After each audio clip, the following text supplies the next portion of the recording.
All right, this is Macky, and we're back with Nancy Becher with Invisible Warriors. And the second part, we're going to get into some real life stories where they have actually impacted people's lives. Veterans, helped them post traumatic stress, physical ailments, income resources, housing resources, and everything else. So tell me, you mentioned off before we started recording that you had some older veteran ladies that would not leave the home. Have you ever had any of those where they got the resources where they would leave the home? Yes, we do retreats, and we've had 2 weekend retreats. One was actually in Scottsboro. The most recent one was a month ago in Fort Payne up on Lookout Mountain. The first one, the women walked in the door, and the very first thing out of one of the women's mouths was that she had been red flagged for suicide 5 times by the VA. Okay. And I'm going, oh, geez, I'm not here this weekend to treat this. This isn't, a therapy session. You don't have a counselor with you. So. Well, I do have a master's degree in counseling, and I do have a doctorate in sociology, but I'm not here for doing that, right, Gotcha. And I thought, what are we going to do? Please, dear God, let this be okay. Mm-hmm. And we had a wonderful weekend. As we were getting ready to leave, I had everyone sitting around the table, and I asked them all to say one thing that they were taking away from the weekend. Mm-hmm. Her comment was, I now know that I have a sisterhood. I now know that I have people I can talk to, people that I can count on, and I no longer feel that I have to hurt myself. Okay. All right. That's serious. What about, we mentioned earlier about female veteran homelessness. You said it's more prevalent among females than men. The VA, it's very, very difficult to get statistics because the VA doesn't, and census and all these things don't really separate them out. Mm-hmm. But to the best of our ability, there are twice as many women veterans as non-veterans who are homeless. Mm-hmm. 9 out of 10 have PTSD. There are many, many, many women veterans that are homeless that are also the single providers for children. Mm-hmm. A lot of them can't get jobs, so they are faced with food insecurity.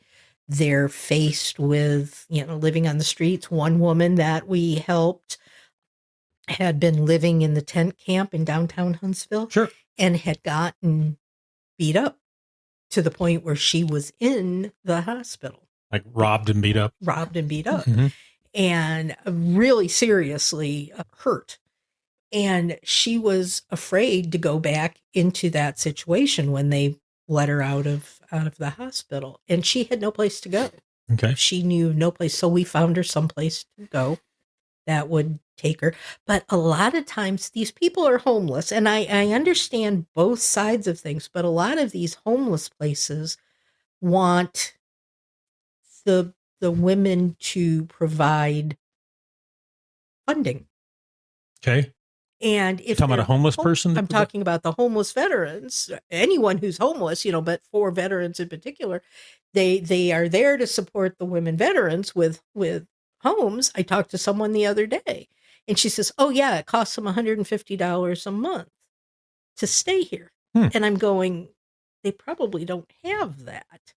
So how do you suggest they get that money so they can stay in your home and get off of the street? Mm-hmm.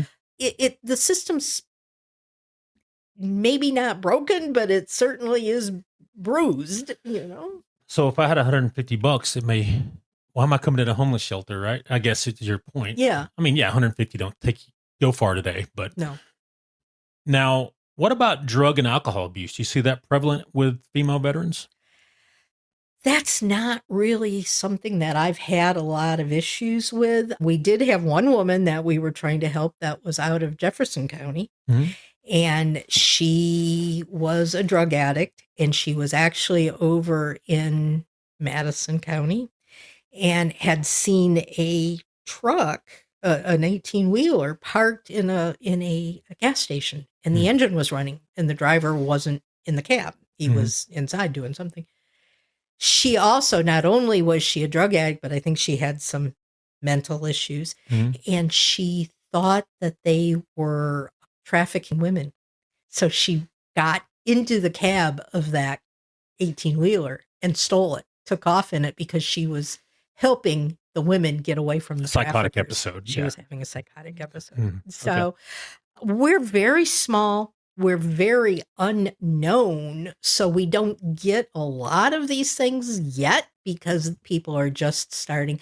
I'll get a call once or twice a month from somebody at the VA, usually down in Birmingham, that's got somebody up in this area that's looking for help.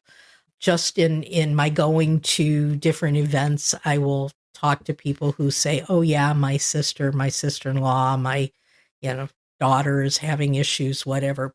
So we don't have a tremendous number of stories because we've only been around for a year. So really, really doing what we're doing now, we've only been around for about a year. Right. So we've got way more stories than what I would like to have. Sure.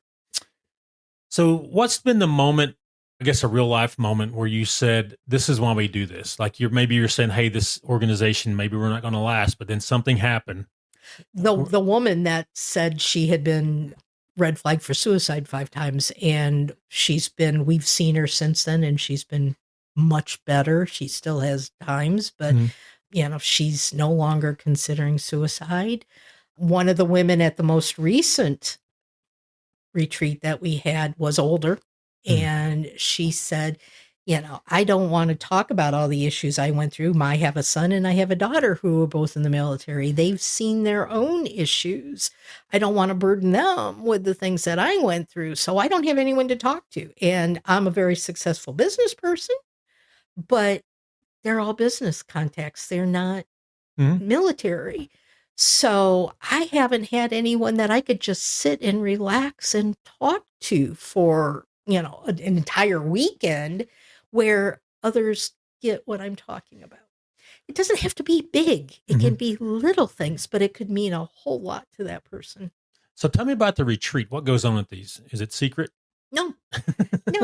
We have a lot of fun. This last one, the women stayed up. It was my birthday. They had a birthday party for me, a surprise birthday party. We watched movies about female veterans. There's a woman from Scottsboro who was in a documentary, and the first retreat, she actually came and watched the movie with us and talked to us about her situation. We watched that movie.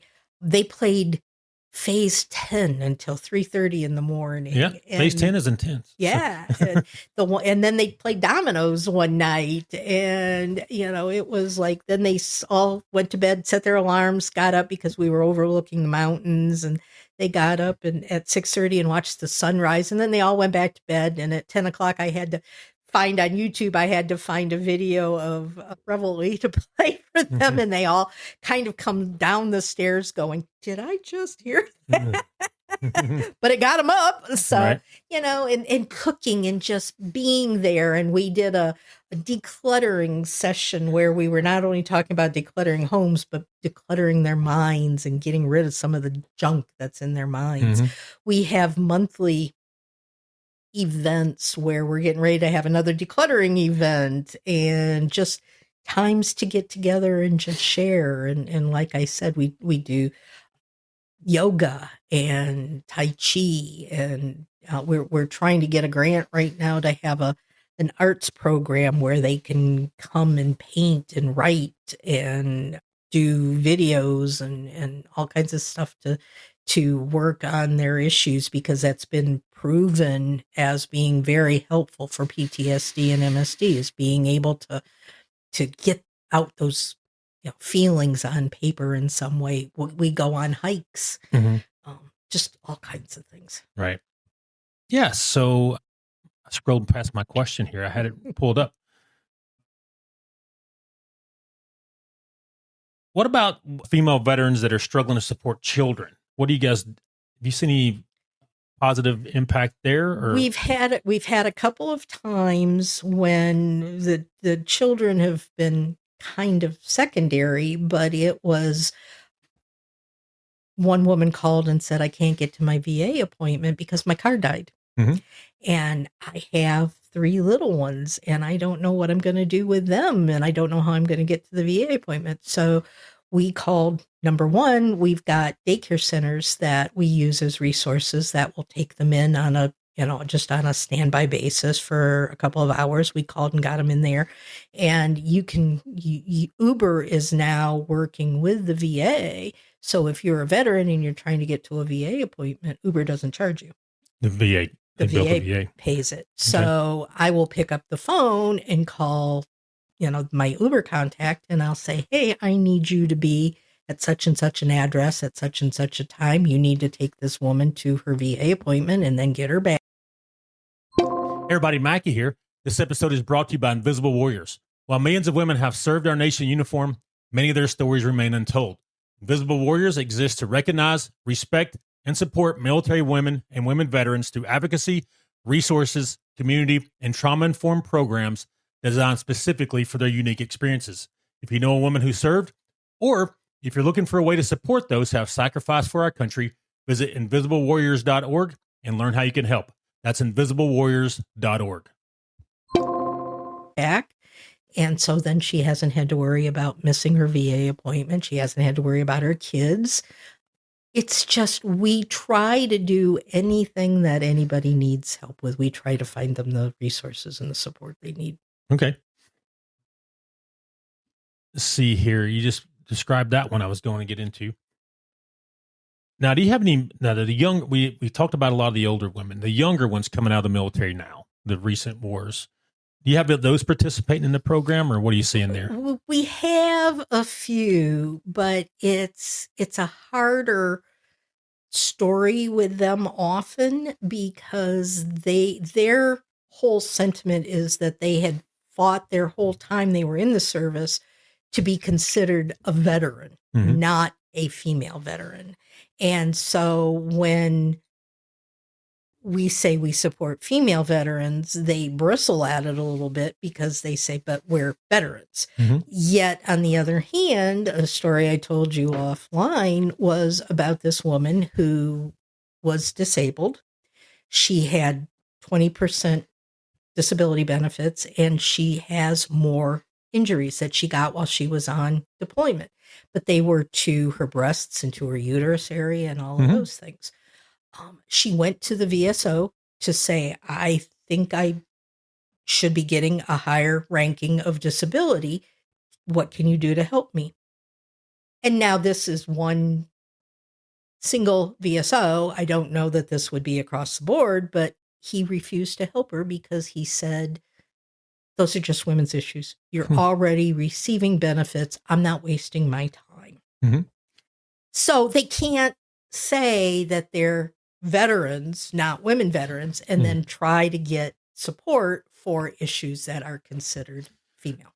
Now, do you guys show them where they can go in My Healthy Vet and all those places and skip the VSO? I'm working right now on trying to get my VSO accreditation so that I can help them. Right, so you can represent. But, I mean, yeah, they can call another veteran for free, and I can guide them through it, and say, hey, log in here.